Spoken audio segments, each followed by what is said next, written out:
You're so silly. Good morning. Good morning, everybody. I don't ever know what time it is. I don't ever know what day of the week it is, but welcome back.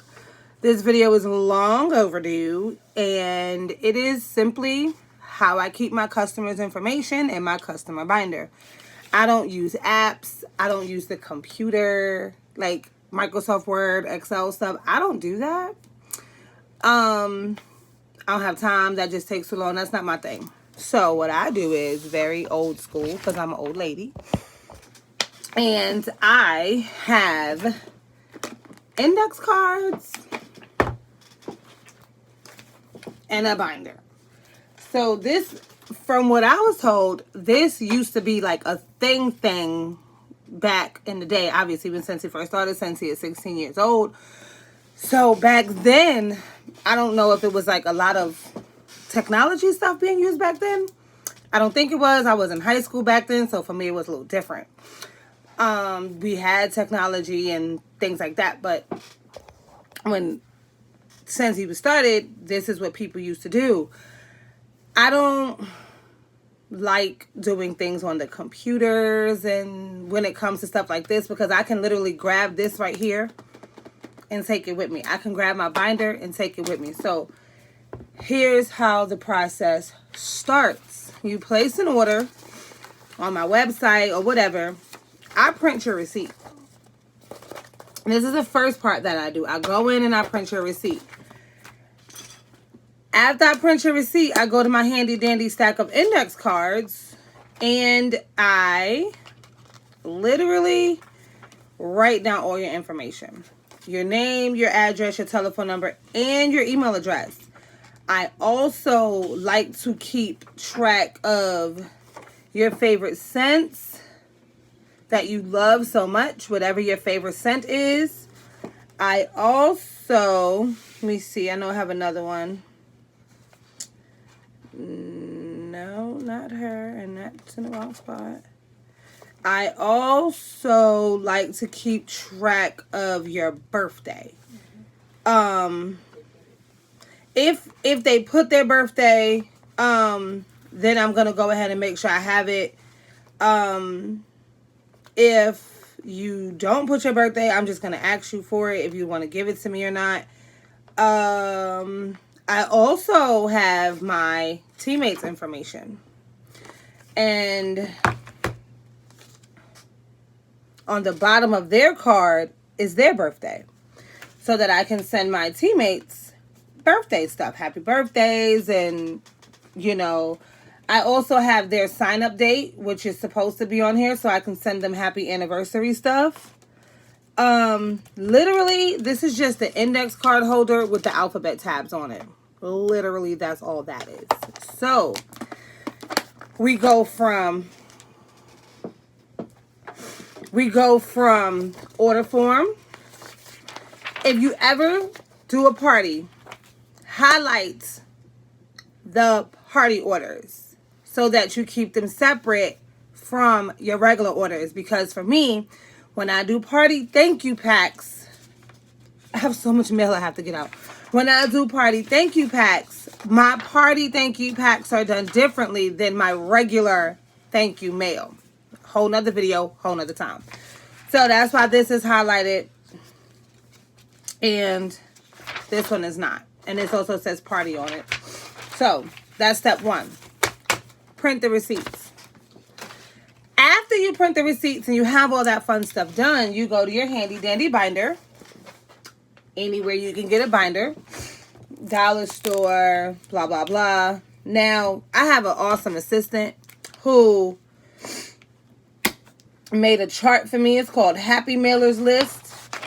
And that's so that if I don't have that thing, which is on my desk, I have this. This is a list of everybody who gets mail, who's ordered from me, everybody who gets mail. Now, there are slight variations to it. So, for example, we put stars next to anybody who gets a hand delivery, meaning I don't put it through the post office. I don't put it anywhere but into a smaller envelope. And hand it to them. And then if you have your label, because I've created labels for customers, it's just easier in the process. Sometimes I don't feel like writing. You have just like a dash mark. That's all. So nobody's address is showing. Great. So for like her and her, they get hand deliveries. And for her, she has a label. That's all that means. Do you have to memorize your codes? Not at all. Why? Because you do them every month. Every month, you're going to go through your book. This is always in the front part of your book, so that when you open it, you know who you're doing your Happy Mail to. Again, different video, just a part of my filing system. I have over 20 mailers. Again, different video, different time frame. So I had a section in my binder that says no mailers. And because I used to individually keep it where who got mail and who didn't, that just took too long. So we've upgraded. So now I can't show y'all that part because that's her address, but I can do it like that. And I can do this. Yeah. Oh no, hold on, because I'm going to show y'all something. This is going to be a little flicked. So y'all are going to see my lab assignment and her name. So we're going to flip the camera.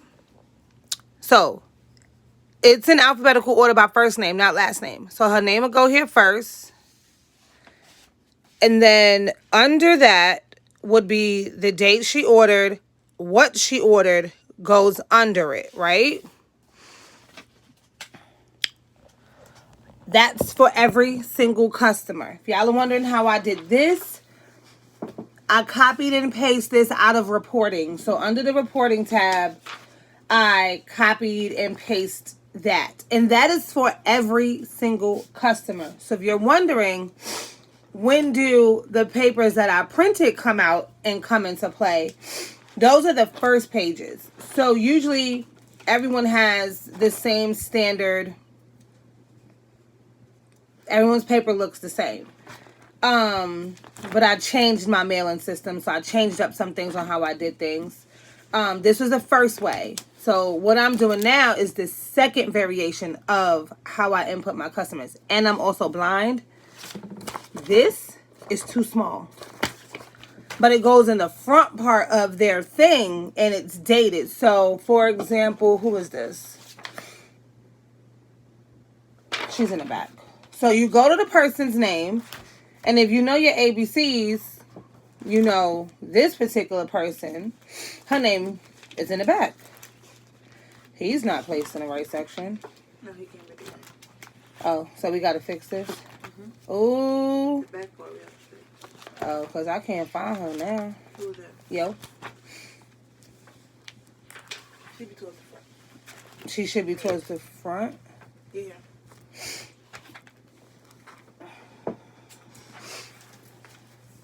We're fixing things. But anyway, this is going to go in the front part of her thing, and then I'll kind of show you what I mean when I say that. Or if you can't find her, give me Brenda. I got it. You got it? Who's that? Yeah. Okay, cool. Anybody past Jill? Wait, his mama has to update. Okay. So doing this video made me realize we got a little bit of work to do. So this is how she had that first order like everybody else's. Mm-hmm. So literally we just gonna take this. Very simple. Oh, I meant to highlight her date as well. I like to highlight important aspects. So her receipt number is important and her date is important. One, it also helps me remember what I got to do when I do my mailers the next month. So then I just take this very simple piece of paper. And all these little sleeves are those sleeves that you use for your reports in school. And I just, how many orders does she have? She has like two. So she has, is this and this the same thing? No. Okay, so that's okay. I'll fix it later. Well, I don't necessarily have to fix it because the most current one is on top. And I think the next current one is at the back. Does it matter the order that you put these in? No. I like to keep most current orders to the top. so that when I'm doing a part of my follow-up system and I'm going through everything and I'm like, hey, haven't spoken to this person in a while, let me see the last thing that they ordered. Yes, I can go through the Amy app again. This is more my speed. This works for me. And then this is what it looks like. And that's her stuff, right? Now, you do that for everybody. If you have a really, really, really, really, really, really, really big customer base, get you some help. Because doing this part right here, will most definitely drive you crazy. I'm very meticulous, and so is my assistant. So you got to get you somebody that works well with you. Like, even if it's your kid, your spouse, your mom, your dad, your aunt, your neighbor, your teammate, get your teammate on the same page as you. Maybe then you'll be able to have a filing day to where y'all come over and everyone files their books together at least once a month. It's like an audit. So if you think of your business monthly as an audit, that might make a lot more sense versus it being tragedy. Oh my God, this is going to take so long. My computer just scared the bejesus out of me. All I'm doing is highlighting the order dates and for the rest of these people so that I know, like I said, I'm blind. I need to know where I'm looking at first.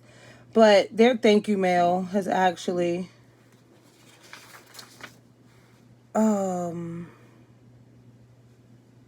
yeah, I think I did this right. I think I skipped someone's thank you mail.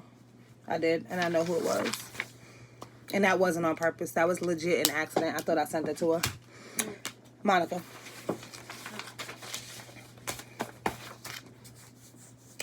I'll talk about my mailing system, like how I do thank you mail in another video. I'm gonna double check, make sure I didn't do one.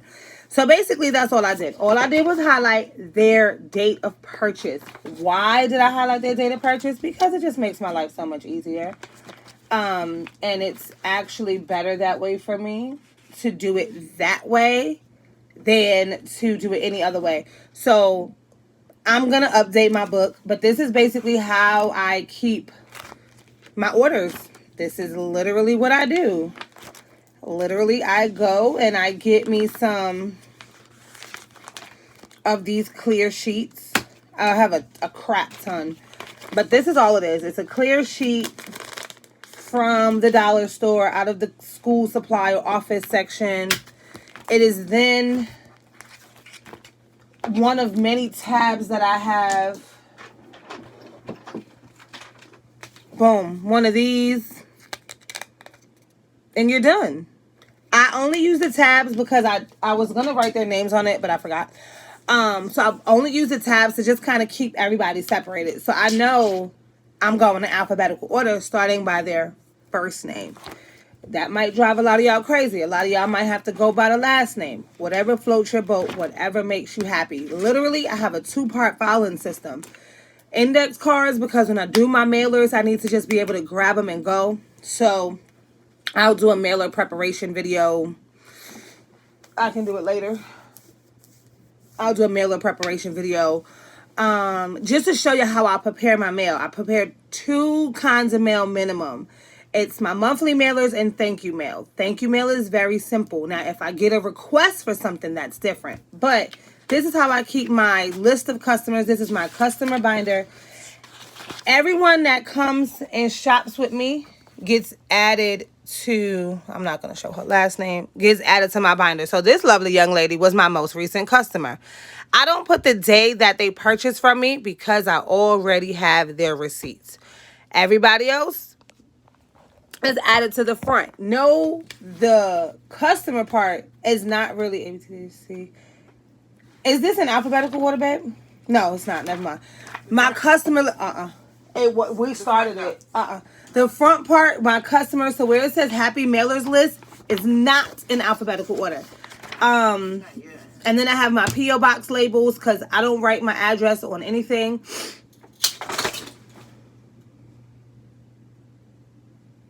You okay? You okay? Because that scared the mess out of me too. Something just fell. My P.O. box labels, I print those out a ton at a time because I do not have time to write that down a million times. Like I said, I have over 20 mailers that I have to mail out. And then I usually have about 4 or so. Every month I have a package to mail out. So, may you take that, please? I have to add those people to the spot. Every month I have packages to mail out. So, I hope that helps. Again, I will go over what I do and what I use and why. For my mailers, for my binder, I should say, it's not my mailers, my customer binder book. Literally, I use 2 steps. I use index cards and a binder. With my index cards, I have their first and last name, their email address, their phone number, everything that they put on their order form, like when they submit their order, is what I basically copy and put onto the index card. I also try to have their birthday. That's on the front. On the back of the index card, I write down their favorite scent, their popular item. If you look through your tabs in reporting, you can see what they order the most. I personally talk to most of my customers, so I know that Maritza loves blueberry cheesecake. How do I know Maritza loves blueberry cheesecake? Because 90% of Maritza's orders is blueberry cheesecake, whether it's in the form of wax, room spray, scent circle, or whatever. So when I do Maritza's thank you, I might not give her anything blueberry cheesecake. I might give her blueberry cheesecake adjacent, like mocha doodle or blueberry pancake, just to get her to explore other options. That's just me. Now, if I have a customer who is all over the place, let's just say Maria likes coconut lemongrass, go-go mango, apple cider, and newborn nursery, but she orders those consistently, I'm going to try to introduce her to something else. Does that make sense? I hope that helps. That's all on the back. Then my binder in the beginning is the list of every customer that's in that book. Turn the page. You have every customer individually. Now, if you have customers with sensitivity issues, note that down. Note that down because that is important. For example, how do you find out your customer has sensitivity issues? You ask them. Period. It's gonna be a part of your follow-up system. You're gonna have, don't y'all talk to your, okay, anyway. If you do not talk to your customers, you're gonna need to have a conversation with your customers, whether it's text, voice note, email, face-to-face, I don't know, it doesn't matter, whatever floats your boat. Write down their sensitivity issues. Write down if they have any allergies. Those little things will help you when you're following up. My customers are super easy. They love everything. I have not had one customer that has ever told me they have an allergy to anything, a sensitivity to anything, or they did not like something. Except for my daughter, but she doesn't count. She's not a paying customer yet, but she will be. But also, see if their household has allergy issues. Again, none of my customers have ever verbally told me anything like that. If they do, again, these are things you want to take note. Now, the easiest way to take note with that is on the bigger piece of paper. Everything doesn't have to go on the index card, but for me, everything will go on my index cards because I grab my index cards first. For me, my index cards are the first line of defense, actually. It's just easier that way. They're smaller, they're compact, it fits in my purse. The binder is step 2. So step 1 is cards. It's easier that way. If you put it out, print it out, because printing is not a step. Printing is an obvious. But if you want a step process, step 1, print out receipt. Step 2, copy information onto business card. Not to business card, onto index card. Step 3, file receipt in binder. Now, you will get the follow-up information that I was telling you about, allergies, likes, dislikes, sensitivities, and stuff like that during the follow-up process. So, step 1 of the follow-up process, it's not a follow-up video, but I'm going to say this real quick, is when you thank them, you can also ask them, hey, I see that you purchased X, Y, and Z. Okay, great. That's the first initial contact. During the follow-up process, you're going to talk to them again. At some point, that sensitivity conversation should pop up. Or you just ask them flat out. No chaser. Hey, you got any sensitivities, anything? That's it. Or if you're like me, do a questionnaire. I have to update my comments and my questionnaires because that's not on there. And there's another question that's not on there. So I have to update that. But that's not like on my jumping to-do list because I don't usually hand out questionnaires anymore. That's my filing system. I have a filing system for everything. And yes, it comes in the form of a binder. My teammates' filing system will be another video. I hope this helps somebody out there in the universe of Scentsy Land, or in the universe of business land. Like, even if you're not a Scentsy consultant, this can help you because if you are an independent consultant of someone, you're going to have customers. This is the easiest way I can do it. So that was fun. And I hope this video helps. Recap will be in the description below. So have a great day. Bye.